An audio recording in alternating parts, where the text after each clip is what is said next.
This week, our goal is to use different technology tools to create a formative assessment.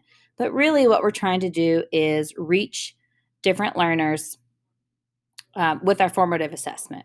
So, what we're going to use is the tool Google Forms, but we're going to make what they call a branching quiz so that if the student gets the answer wrong, we can jump them to a page where they can relearn. So, our lower level learners are getting what they need. We can also make it where if they get the answer correct, it jumps them to a page where they can expand their understanding. So here's the back end of what one of these looks like. And what I did is I add different sections. This is the button to add a section. So each question is in its own section. And then what you can do is you can add pictures, by the way, to each of your questions. So if you have younger students or you need to add pictures, you can. One of my favorite tips, if you're a Mac user, it is Shift Command 4, and you can make little screenshots and then insert them. On a PC, it is Shift Windows key S will let you make little screenshots, or you can use the snipping tool if you need to get pictures.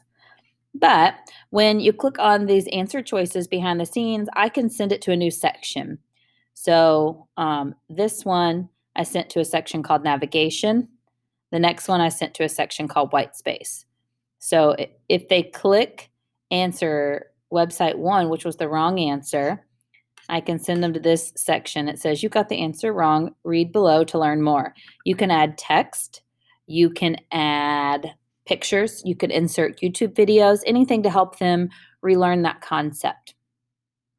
And then I tend to ask them another question. Well, did you understand the principle? Yes or no? And once they answer that, it'll jump them to the next section. You can also have each section, you can tell each section where when the kid hits next, where it'll go. So this says after section 2, they should continue to the next section, which is the next question. So here's my second question. And if they get the first one, which is the wrong answer, if they click on the wrong answer, it's going to go to section 4, white space. And they're going to relearn all about white space. So right now I just have text in here, but I could also insert images. So to insert an image, you click this add image button. I could also insert a YouTube video for them to learn more. And I could paste hyperlinks in here. So you want to try to give your students a variety of resources because your visual learner might try to read this and it's not effective. They're not getting it. So you would want to add in that video. So when you guys are adding in your information, be sure to use the different types of resources, a link to a source, an image, or a video. And again, my keyboard shortcut for images is Shift Windows key S if you're on a PC, or you can use what's called the snipping tool. Every PC should come with it. It's free. If you're on a Mac, Shift Command 4. And that will, once you take it, it'll send it to your desktop. Okay, now let me show you what the quiz looks like on the student's view. So I'm going to click Send.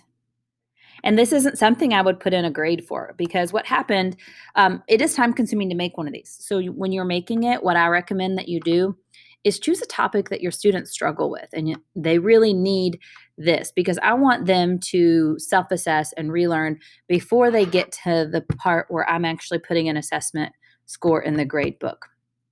That's the benefit of this, is that they can relearn and master it before it gets in the grade book. And this was a concept that the kids thought they had it. And then by the time I would do my assessment, they would realize that they didn't and it was too late. So I want to make sure that we catch it before it's too late. So I've got the send button. You guys can alternatively share these with your kids in Google Classroom if that's what you use. If not, click send, get the link. One thing I should caution you is you might check your settings for your forms and either ask the kids their name or collect their email addresses if you need to know who's taken it. We do not turn on the quiz feature when you're doing these branching quizzes. So this is what the question would look like. So if they answered the website 1, which is the wrong answer, and I'm going to hit next, it's going to jump them to the page where they can reteach. I'll ask them some clarifying questions. And then if they hit next, it takes them on to the next question. Again, if they click the wrong answer, it's going to jump them to a page to relearn. So this is called a branching quiz in Google Forms. Be sure to include images, links, videos so that all of your learners get a resource that works for them.